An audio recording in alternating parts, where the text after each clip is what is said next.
Some mistakes are small. A forgotten anniversary, a wrong turn on the highway. But some mistakes are career-ending, life-shattering detonations of cosmic irony. This is the story of one such mistake. It's the story of Officer Michael Rohr, a cop who thought he had the perfect system, preying on those he deemed powerless. Pause, imagine believing you're untouchable, only to cross the one person who can bring your world crashing down. Welcome to Dark Stories, where the truth always reveals itself. It's the story of a routine traffic stop on a quiet suburban street. A stop that should have been another easy statistic, another notch on his belt. But he made one catastrophic miscalculation. He thought the black woman behind the wheel of the sleek black Audi was just another target. He had no idea he was about to plant evidence on and declare war against the director of the Drug Enforcement Administration. Pause, can you guess what happens when a corrupt cop picks the wrong fight? Stay with us on Dark Stories to find out. The late afternoon sun of September 12 cast long golden shadows across the manicured lawns of the Oak Ridge subdivision. It was a neighborhood of quiet wealth, where the silence was only broken by the distant hum of lawnmowers and the cheerful shouts of children home from school. It was the last place anyone would expect trouble. For Officer Michael Rohr, however, it was a hunting ground. He sat in his patrol car, a Ford Interceptor parked discreetly in the shade of a large oak tree. His eyes, shielded by a pair of reflective aviator sunglasses, scanned the road. Rohr was a man sculpted by cynicism. At 42, his face was a road map of long shifts and bitter resentments, etched with fine lines around a perpetual smirk. In his 15 years with the Port City Police Department, he'd come to see his badge not as a shield for the innocent, but as a key. A key that opened doors to power, fear, and most importantly, profit. His partner, a younger dough-faced officer named David Miller, fidgeted in the passenger seat. "Getting slow, Mike," Miller said, breaking the silence. "Maybe we should head back to the main drag." Rohr didn't take his eyes off the road.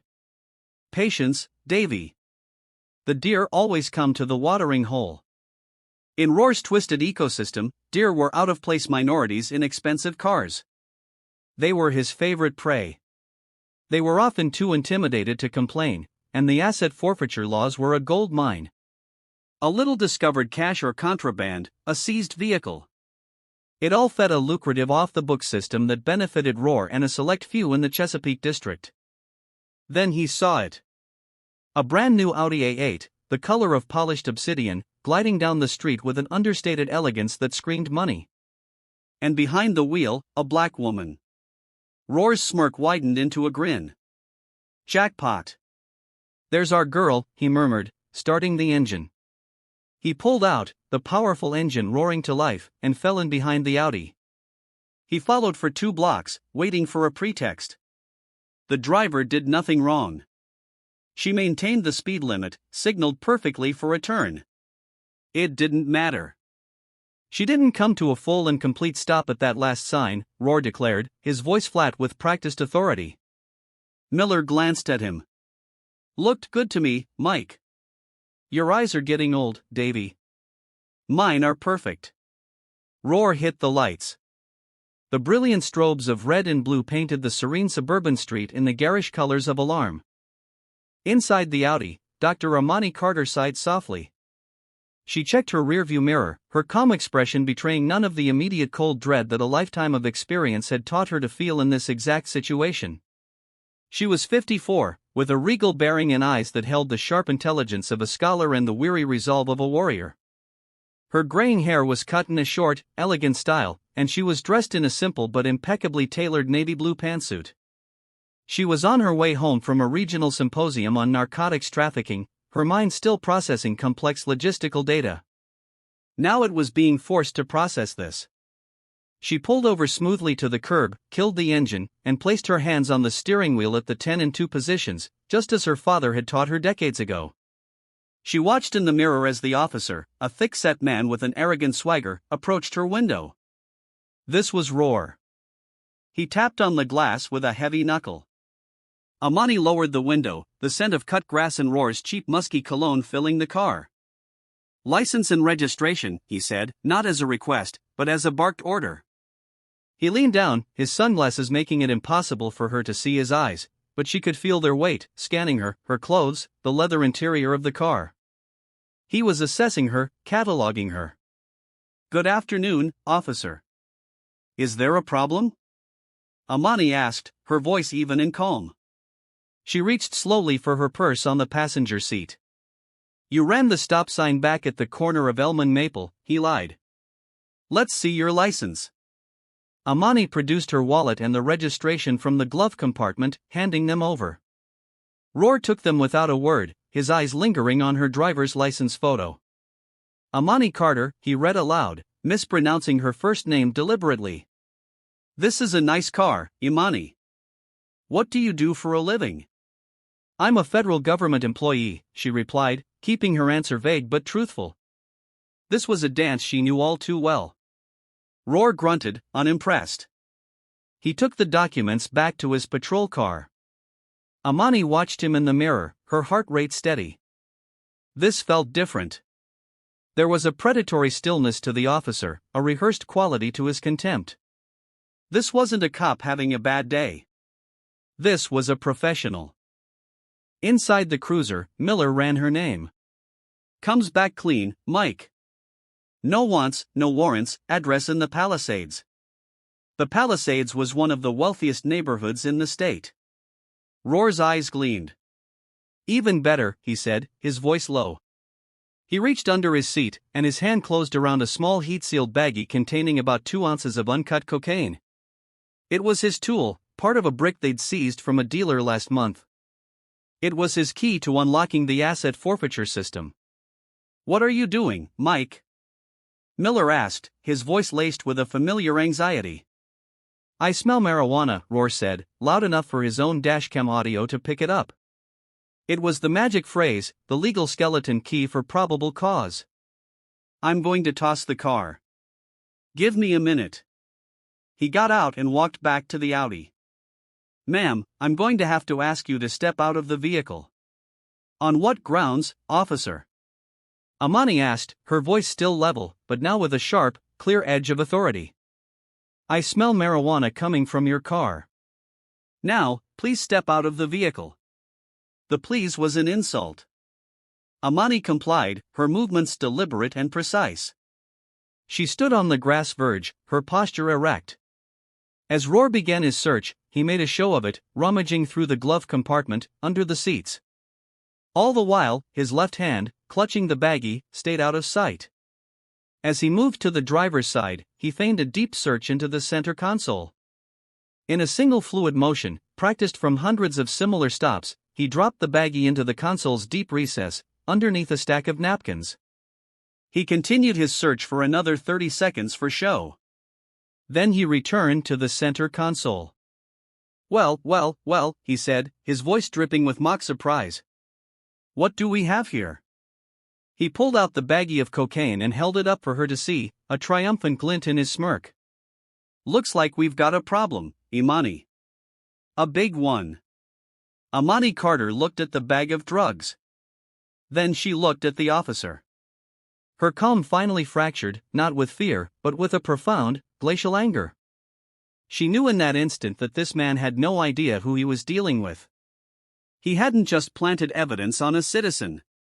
He had planted it on the director of the DEA.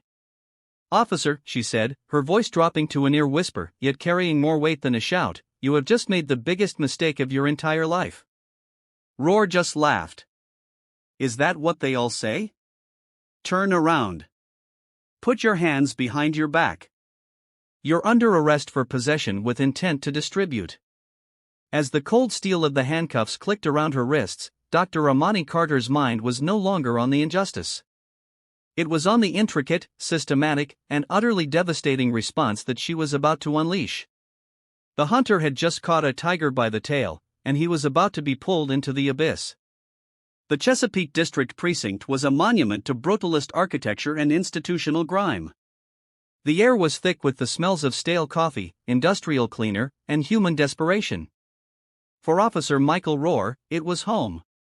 He strode through the bustling bullpen, nodding to his colleagues, a palpable aura of smug satisfaction radiating from him. He was dragging a big catch today, and he wanted everyone to see it. Dr. Amani Carter walked with her head held high, her expression an unreadable mask of placid observation. She absorbed every detail. The peeling paint on the walls, the flickering fluorescent lights, the bored, gum-chewing desk sergeant who didn't even look up as she was escorted past. She was no longer a victim. She was a field analyst gathering intelligence deep behind enemy lines. She noted the casual way Rohr and Miller bypassed certain check-in procedures, the familiar nods they exchanged with a specific detective from the narcotics unit, a man named Stan Grossman. A system, a well-oiled machine. She was placed in a small, windowless interrogation room. The metal table was bolted to the floor, its surface scarred with the ghosts of countless confessions, true and false. Rohr dropped her purse onto the table with a thud. "You're in a world of trouble, Amani," he said, leaning against the doorframe, arms crossed. "We found 2 ounces of pure cocaine in your car. In this state, that's a mandatory minimum of 10 years. But maybe we can help you out. You tell us who your supplier is. Maybe we talk to the DA. Get you a deal." It was his standard script. He wasn't trying to get information. He was testing her, seeing if she was a hardened criminal or just a civilian user he could easily railroad. He expected tears, denials, panicked pleas. Amani simply looked at him. She said nothing. Her silence was more unnerving than any outburst. It was the calm of a hurricane's eye. "Not a talker, huh? Fine." Rohr straightened up. "You get 1 phone call. Make it a good one. You're going to need a hell of a lawyer." He slid the room's landline phone across the table and left, closing the door with a definitive click. Amani sat for a full minute in the suffocating silence, her mind working like a supercomputer. A lawyer was the logical choice, but a lawyer would play by their rules within their system. That was insufficient. This wasn't about beating a charge anymore. This was about eradicating a cancer. She needed to make a call that would bypass the system entirely and bring down a power from so far above that these precinct bullies wouldn't even see it coming. She picked up the receiver. She didn't dial a local number. She dialed a 202 area code. It was a direct line, a number known to only a handful of people in the country. It rang twice. Office of the Deputy Attorney General, a crisp, professional voice answered. "This is Director Carter," Amani said, her voice steady and clear. "Please get me Robert." There was a brief pause on the other end. "Director, 1 moment, please." Robert Prescott, the Deputy Attorney General of the United States, was in a meeting with the FBI director when his assistant interrupted. "Sir, I apologize, but Director Carter is on your private line. She says it's urgent." Prescott, a man who rarely showed surprise, frowned. Amani Carter did not do urgent unless the sky was literally falling. He excused himself and took the call in his soundproof office overlooking the Washington Mall. "Amani, what's going on?" "I thought you were speaking at the Port City Symposium." "I was, Robert," she replied, her tone chillingly calm. "But my plans have been slightly derailed. I am currently in custody at the Chesapeake District Precinct in Port City." Prescott nearly dropped the phone. "You're what? Is this a joke? Are you with a protected witness? A hostage situation?" "No, Robert, I am under arrest. I've been charged with possession with intent to distribute a Schedule II narcotic." Silence. Absolute, deafening silence on the line as the second most powerful lawyer in the country tried to process the absurdity of what he was hearing. The director of the Drug Enforcement Administration, the woman who commanded a global army fighting the war on drugs, had been arrested for drug trafficking by a local cop. "Amani, explain," Prescott said, his voice now a low, dangerous growl. "I was pulled over in a traffic stop. The arresting officer, a man named Michael Rohr, badge number 714, planted 2 ounces of cocaine in my vehicle and then discovered it. His partner is David Miller, badge number 921. She recited the numbers from memory. She hadn't missed a thing. "I am currently in interrogation room C. They believe I am a mid-level drug mule. Prescott's knuckles were white as he gripped the receiver. This was not just an insult. This was an attack on the very foundation of federal law enforcement. It was an existential threat. Don't say another word to anyone, Amani. Not one word. Who else knows who you are? No one here, she confirmed. To them, I am just a black woman in an expensive car. Stay put. I'm making 2 calls. The first is to the head of the FBI's Public Corruption Unit. The second is to the U.S. Attorney for that district. A federal team will be there in under an hour. Do not speak.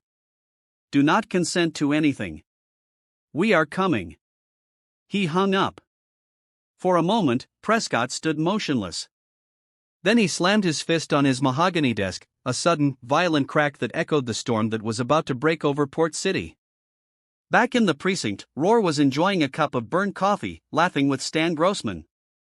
You should have seen her, Stan, acting all high and mighty. You've made a big mistake, she says. Yeah, right. Her Audi's going to look real nice in the impound auction. The desk sergeant, a perpetually bored man named Henderson, called over to him. Hey, Rohr, who'd your bigshot caller call? Probably some slick downtown lawyer who'll be here in an hour promising her the moon, Rohr scoffed. Henderson squinted at his notepad. Nah. Called a 202 number. DC, Rohr frowned. A lobbyist. Politician's kid. Before he could speculate further, the front doors of the precinct burst open. It wasn't a lawyer. It was 4 men in dark, perfectly tailored suits, moving with the quiet, focused intensity of apex predators. The lead agent, a tall, imposing man named Sam Gallagher, flashed his credentials at Henderson. Special Agent Gallagher, FBI. We're here to see a detainee, a Dr. Amani Carter. Henderson's jaw went slack. Rohr's coffee cup froze halfway to his lips. Gallagher's cold eyes scanned the bullpen and landed on Rohr. Are you Officer Rohr? Rohr, suddenly feeling a cold dread seep into his bones, nodded slowly. Secure this entire floor, Gallagher commanded his team. No one enters or leaves. No phone calls, no radio traffic. We are taking control of this scene now. He turned back to Rohr, his gaze like chips of ice. You and Officer Miller are to come with me, and you will hand over your body cameras, dash cam footage, and every piece of paperwork associated with the arrest of Dr. Carter. Immediately. The smirk was gone from Rohr's face, replaced by a pasty mask of confusion and fear. The ground hadn't just shifted beneath his feet. It had vanished completely. The atmosphere in the Chesapeake District precinct shifted from casual bravado to ice-cold panic in the space of 30 seconds. The arrival of the FBI was like the introduction of sharks into a kiddie pool. Phones were silenced. Conversations died mid-sentence. Every officer in the bullpen suddenly found urgent reasons to stare at their computer screens, avoiding the cold, appraising gazes of the federal agents who now commanded the space. Leading the charge from the local side was Ava Rasta, the precinct captain. A stern, by-the-book administrator who had fought her way up the ranks, she strode out of her office, her face a thundercloud. What in God's name is going on out here, Agent? She demanded, confronting Gallagher. Captain Rasta? Gallagher acknowledged with a curt nod. I'm assuming you haven't been briefed.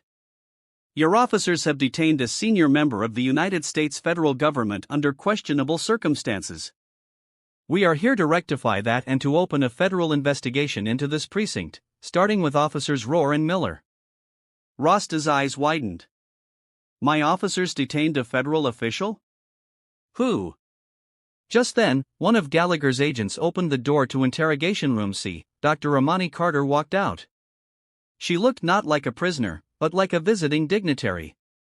Her composure was absolute. She met Captain Rasta's shocked gaze with a look that was not accusatory, but deeply, profoundly disappointed. Director Carter, Gallagher said with utmost respect. I'm Special Agent Sam Gallagher. We have a secure vehicle waiting for you. Rasta looked from the FBI agent to the woman he was addressing with such deference, and the name finally clicked. Director Carter, DEA. A wave of nausea washed over her. "Oh my God," she whispered. Roar, standing nearby, felt his blood turn to ice water. DEA. The director. It wasn't possible. It was a bluff, a trick. He had arrested a drug dealer. He was sure of it. His entire worldview depended on it. "There's been a mistake," Roar blurted out, taking a step forward. "That woman had 2 ounces of cocaine in her." "Be silent," Gallagher commanded, his voice cracking like a whip. He turned to Roar and Miller, who was now sweating profusely and looking desperately at his partner for guidance. "You two, conference room, now." The precinct's main conference room was a drab affair with a large, scuffed table and mismatched chairs. It now felt like a cage. Roar sat defiantly, trying to project an aura of raw indignation. Miller just trembled, his eyes darting around the room as if seeking an escape route. Across the table sat Gallagher and another agent, a sharp-eyed woman who introduced herself as Agent Chun. She placed a digital recorder on the table. "This is not a formal interrogation," Gallagher began, his voice deceptively calm. "This is a preliminary inquiry. Let's start with the traffic stop. Officer Roar, explain the probable cause for pulling over Director Carter's vehicle." "She failed to come to a complete stop at a posted sign," Roar said, sticking to his story. "It was a clear violation."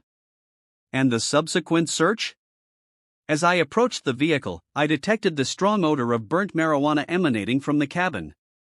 That gave me probable cause to search the vehicle for contraband," Roar recited, the words sounding hollow even to himself. Gallagher and Chen exchanged a brief, almost imperceptible glance. "Marijuana," Chen repeated.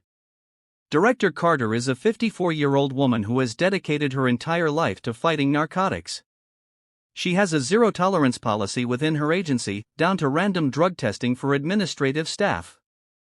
"You expect us to believe she was smoking a joint on her way home from a symposium where she was the keynote speaker?" "I know what I smelled," Roar insisted, his voice rising. "And the cocaine I found proves she's involved in illegal activity." "Let's talk about that cocaine," Gallagher said, leaning forward. "You found it in the center console. You logged it into evidence, correct?" "Of course," Roar snapped. "Then you won't mind if we take a look at the bag." Gallagher slid a clear plastic evidence bag across the table. Inside was the baggie of cocaine Roar had found. "Our forensic team is already on its way to the lab. They're going to run a full analysis, test for fingerprints, DNA. They're also going to analyze the chemical composition of the cocaine itself, trace its origins, compare it to other recent seizures." Roar's bravado finally began to crack. His fingerprints would be on that bag. He was always careful to wear gloves during the discovery, but he handled the baggie beforehand, and the composition. He glanced at Miller. His partner's face was ashen. Miller knew exactly where that cocaine had come from. The evidence locker, from the Bustamante cartel seizure 3 weeks ago. A brick Roar had signed for, claiming a portion was being transported for K-9 unit training. A lie that had never been questioned until now. Furthermore, Agent Chen added, opening a file, "We've pulled your activity logs for the past year, Officer Roar. You seem to have a remarkable talent for finding narcotics on drivers in high-end vehicles, particularly in this part of town. Your arrest record shows a disproportionate number of seizures that lead to asset forfeiture, while the criminal charges are often pleaded down or dropped. It's a very interesting pattern." Roar felt the walls closing in. This wasn't just about one bad arrest. They were pulling on a thread that could unravel his entire operation. "I'm a good cop," he snarled. "I take drugs off the street." "Let's talk about your body camera," Gallagher said, changing tactics.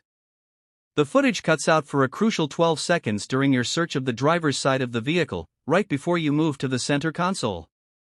"Can you explain that technical malfunction?" "Technical malfunction," Roar said quickly. "Those things are junk. Always acting up." 12 seconds, Gallagher repeated, letting the number hang in the air. "The exact amount of time it would take for a trained officer to deposit a foreign object into a console. We are subpoenaing the manufacturer's records to see how often these malfunctions occur."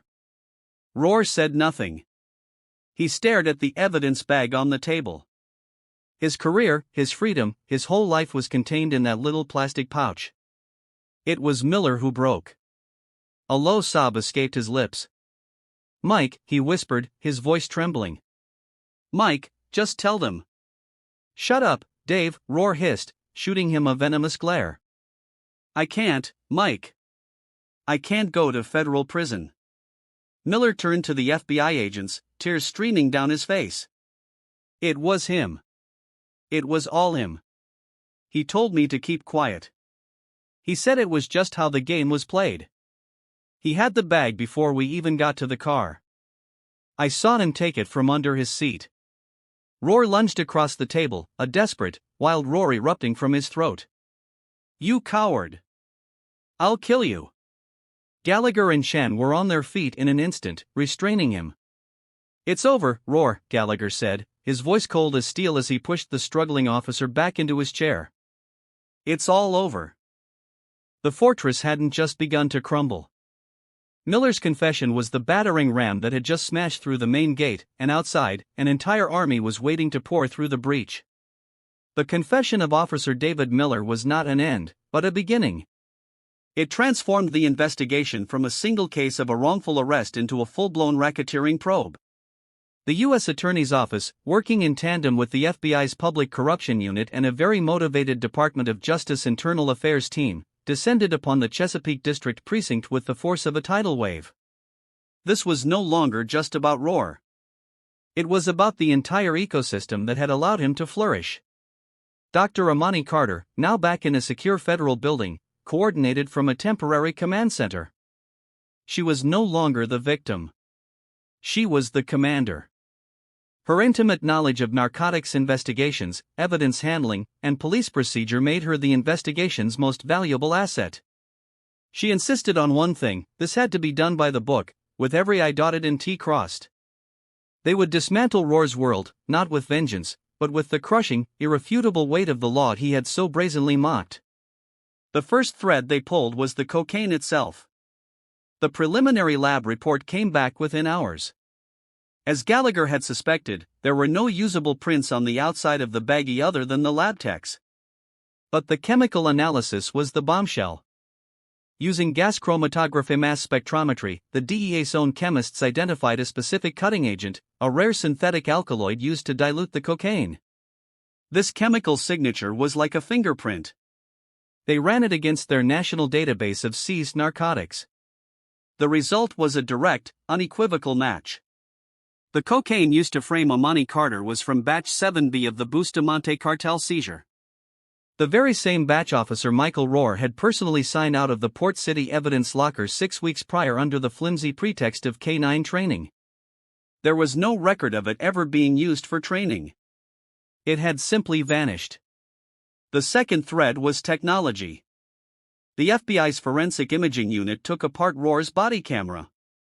The technical malfunction was no malfunction at all. They found that Rohr had activated a hidden standby mode, a feature he likely learned about on some dark corner of the internet, which paused the recording without creating an obvious file gap. But he wasn't as clever as he thought. The camera's internal microphone, on a separate circuit, had not fully disengaged.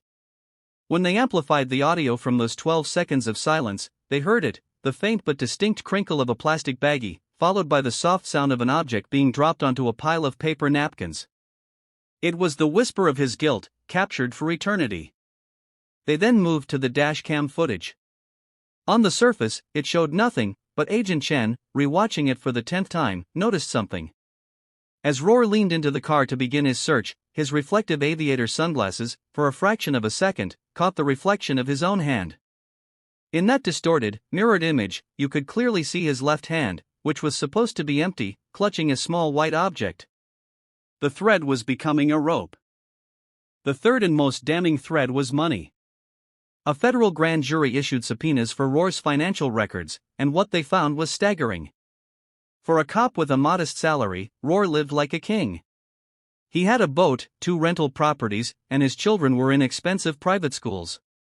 His bank accounts showed a series of regular, structured cash deposits, always just under the $10,000 federal reporting limit. The source became clear when they analyzed the precinct's asset forfeiture records. They cross-referenced every one of Rohr's arrests with a vehicle seizure. They found that an unusually high percentage of those seized cars were sold at city auction, not to the general public, but to a holding company. That company was owned by a man named Alex Spiridakis, a local used car magnate and bail bondsman. Spiridakis would buy the cars for pennies on the dollar, then resell them for a huge profit. And 2 days after every sale, a cash deposit would appear in Michael Rohr's bank account. It was a classic kickback scheme. Rohr wasn't just planting drugs to make arrests. He was planting them to steal property. He targeted people in expensive cars because they were the most profitable. He targeted minorities because he believed they were the least likely to be believed. Captain Eva Rasta was formally suspended. While the investigation found no evidence she was directly involved in the scheme, she was guilty of what the DOJ termed willful blindness. The statistical anomalies in Rohr's arrest and seizure patterns were so blatant that they should have triggered multiple internal reviews. But Rasta, eager to promote the precinct's impressive stats, never looked too closely. Her career was over. The same went for Detective Stan Grossman and 2 other officers in the narcotics unit, who were found to have been helping Rohr manipulate evidence logs in exchange for a cut. The investigation wasn't just uncovering corruption. It was unearthing its victims. The U.S. Attorney's Office began a full review of every single case Rohr had ever made that resulted in a felony conviction. One of the first files they opened belonged to a young man named Jamal Peters. 3 years earlier, Peters, a 19-year-old black college student with no criminal record, was pulled over by Rohr while driving his father's new Lexus. Rohr claimed he found a bag of heroin under the seat. Peters swore it wasn't his, but faced with a zealous prosecutor and the word of a decorated police officer, he was terrified. His public defender advised him to take a plea deal. He was sentenced to 5 years in state prison. From his prison cell, Jamal Peters had watched the news of the DEA director's arrest with a sense of grim, unsurprising validation. He had told anyone who would listen that Rohr was dirty, that the drugs were planted. No one believed him. Now they did. The U.S. attorney, flanked by FBI agents, visited Jamal Peters in prison. They showed him the evidence against Rohr. They told him his case was being reopened. For the first time in 3 years, the young man who had lost his scholarship, his future, and his freedom broke down and wept. The unraveling thread had finally reached him, promising to pull him back from the abyss. Rohr's single act of arrogant malice had done more than endanger himself. It had exposed a rot that ran deep, and in doing so, had inadvertently become the catalyst for a cleansing fire. Michael Rohr had always seen himself as the hammer. In his world, there were hammers and there were nails, and he was the one who did the striking. He never imagined the day would come when he would be the nail. That day arrived on a Tuesday morning, exactly 2 weeks after the arrest of Dr. Amani Carter. Rohr had been suspended and was on house arrest, confined to his sprawling suburban home, a home bought and paid for with the pain of others. He sat in his leather armchair, watching the news, seeing his own face plastered across the screen. The media had dubbed the scandal the Rohr conspiracy.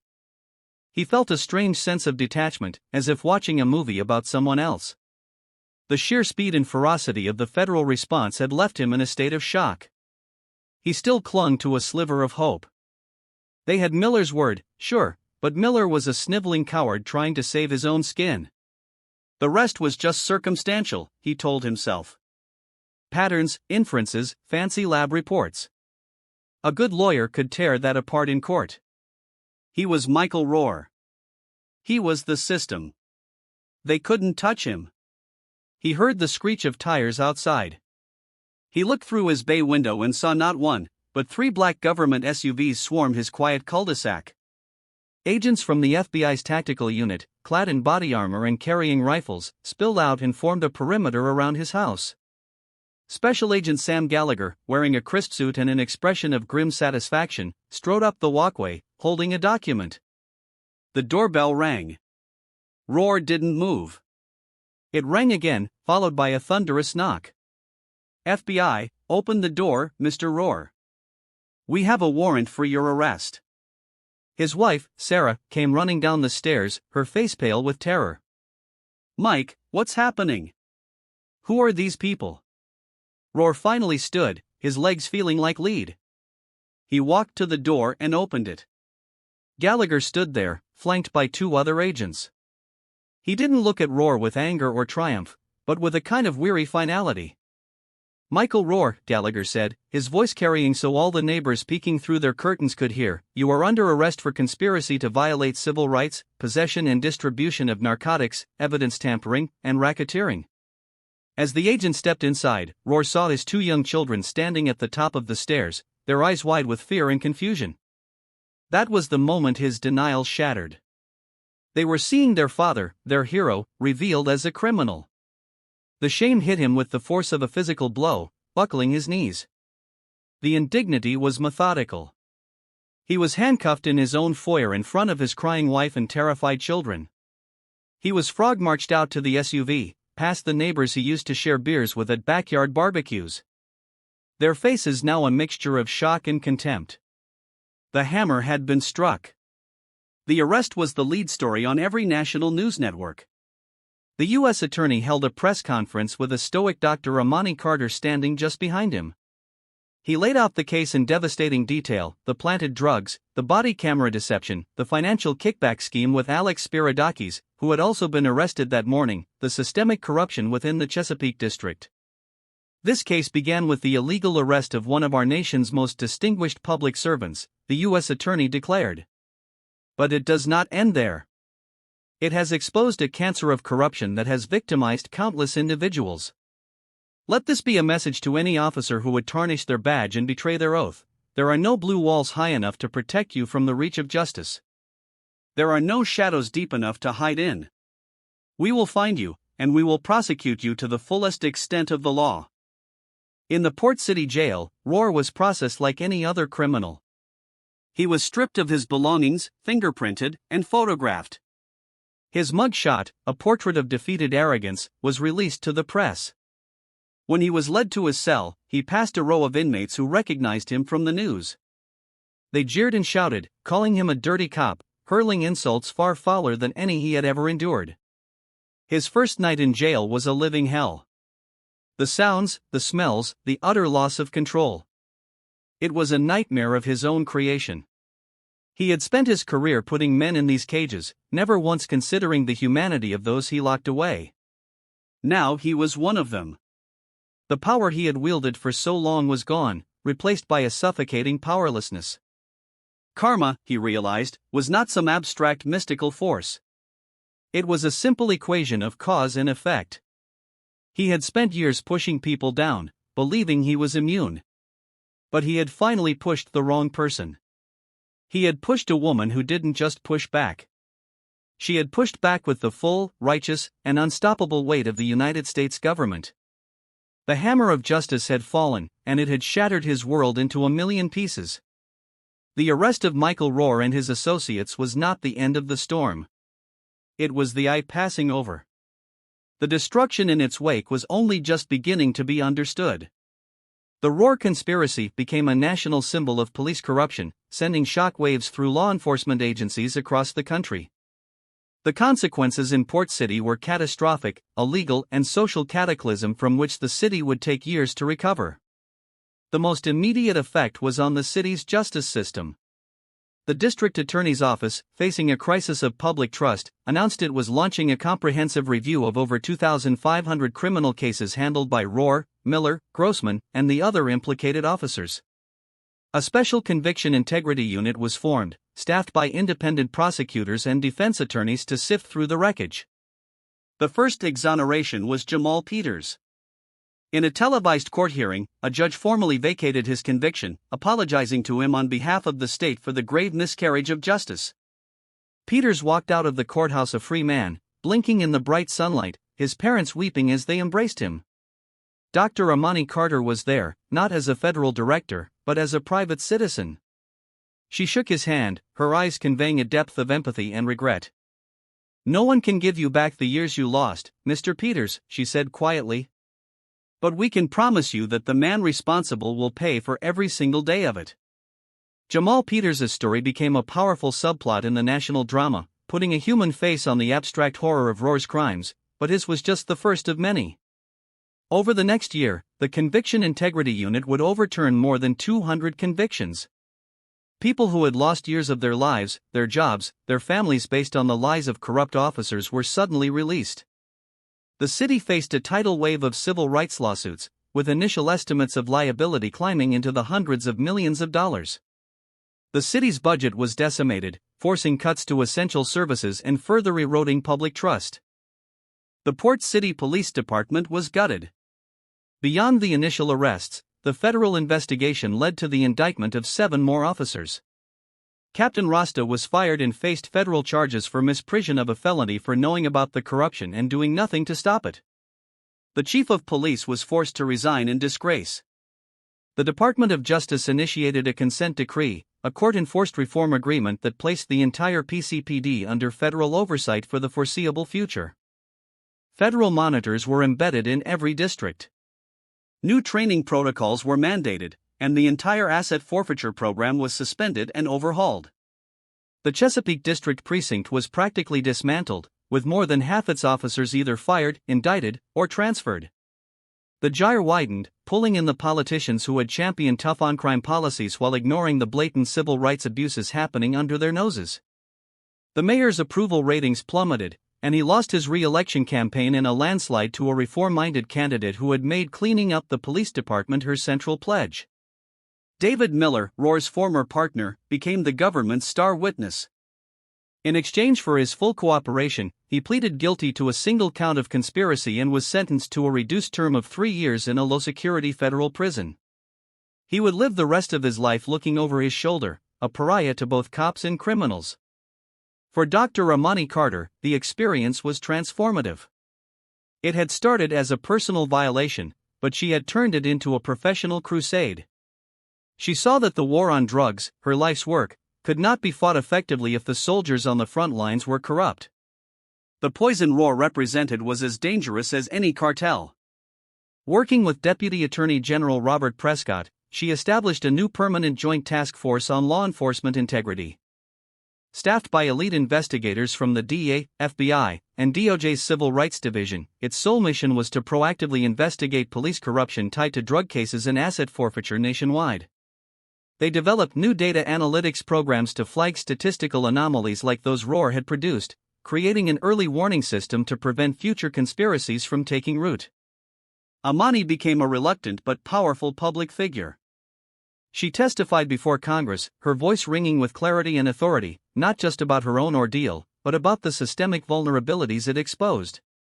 She spoke of the dual reality of being a black woman in America, who could be the head of a major federal agency one moment and a helpless victim of racial profiling the next. She argued that true justice requires not just punishing the guilty, but creating systems of accountability so robust that men like Michael Rohr could never thrive in the first place. The initial traffic stop had been a single malicious act. But its ripples had spread, toppling careers, emptying prison cells, bankrupting a city, and forcing a national reckoning on the very nature of justice in America. The center had not held. Things were falling apart. But for the first time in a long time in Port City, there was a chance they could be put back together in a better, more just configuration. The trial of United States versus Michael Rohr began not with a bang, but with the quiet, suffocating pressure of immense public scrutiny. Held in the imposing Theodore Roosevelt Federal Courthouse, the proceedings became the final act in a drama that had captivated the nation. The courtroom was a theater of consequence. On one side sat the prosecution team, a phalanx of sharp, determined lawyers from the U.S. Attorney's Office. On the other sat Michael Rohr, a man visibly diminished. The months in pretrial detention had stripped him of his street-hardened arrogance, leaving behind the brittle shell of a man staring into an abyss of his own making. His expensive suit, paid for by liquidating his wife's retirement account, hung on him like a shroud. Next to him was Benjamin Croft, a defense attorney whose reputation was as slick and polished as his $1,000 shoes. Croft was a master of narrative warfare, known for defending the indefensible by weaving intricate webs of reasonable doubt. His strategy became clear in his opening statement. He would not defend Rohr's character. Instead, he would attack the character of everyone else. He would paint David Miller as a desperate liar, Jamal Peters as an opportunist, and Dr. Amani Carter as a powerful federal official using the full might of the government to crush a simple street cop who made a procedural error. "This isn't a prosecution," Croft argued to the jury, his voice oozing with theatrical sincerity. "It's a vendetta." The prosecution, however, had little need for narrative. They had a mountain of facts. They began their case with the cold, irrefutable language of science. A forensic chemist from the DEA's own lab testified that the cocaine used to frame Dr. Carter was a chemical match to the brick Rohr had illicitly signed out of evidence. "It's a match in 32 distinct chemical markers," the chemist stated. "The statistical probability of this being a coincidence is less than 1 in 10 billion. The climax of the physical evidence came when the prosecution played the amplified audio from Rohr's body camera. A hush fell over the courtroom as the 12 seconds of silence were broadcast over the speakers. First static, then the distinct, unmistakable crinkle of a plastic bag being manipulated by a hand. It was followed by a soft thud, the sound of the baggie being dropped into the Audi's center console. Jurors leaned forward, their faces etched with concentration. In that moment, they were inside the car with Rohr, silent witnesses to the exact moment the crime was committed. Benjamin Croft's objection on grounds of speculation was summarily overruled. The sound was more damning than any testimony. Special Agent Sam Gallagher took the stand next. Calm and methodical, he walked the jury through the entire federal investigation. When Croft rose to cross-examine him, the courtroom crackled with anticipation. "Agent Gallagher," Croft began, circling the witness stand like a shark. "You admit that the only witness claiming to have seen my client with the drugs before the search is David Miller, a man who has been given a generous plea deal in exchange for his testimony. Correct?" "Officer Miller's testimony is part of the case, yes," Gallagher replied evenly. "It is corroborated by the audio evidence you just heard, the forensic match of the narcotics, and the extensive financial crimes we uncovered." "So, you built a case around a liar to support your preconceived conclusion?" Croft pressed. Gallagher met his gaze without flinching. "No, Mr. Croft. We followed the evidence. The evidence led us to a corrupt officer in the conspiracy he managed. Officer Miller's confession simply confirmed what the evidence was already telling us."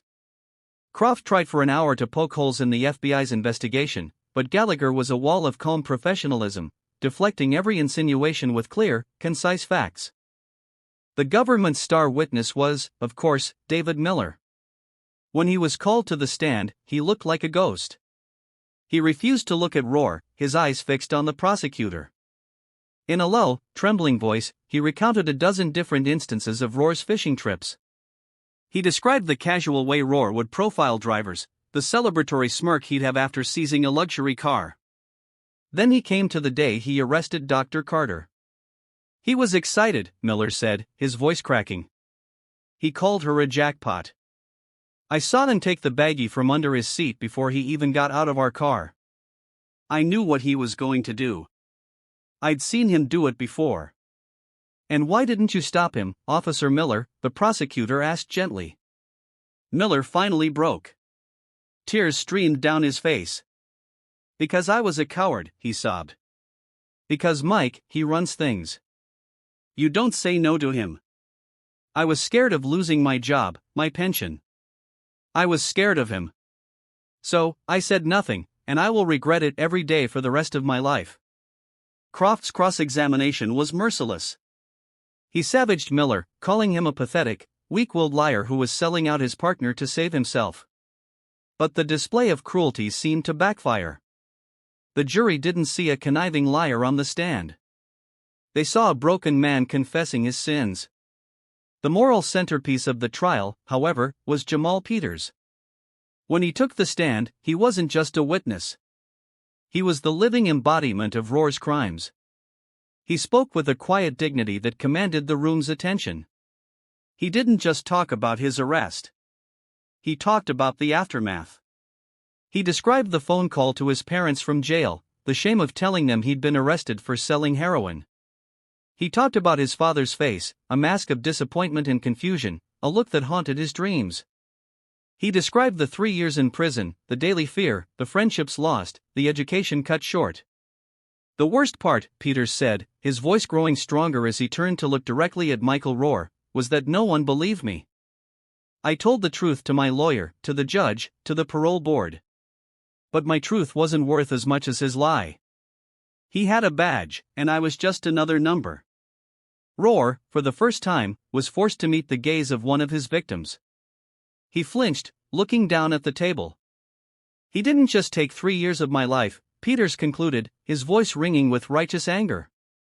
He took my name. He took my father's pride in me.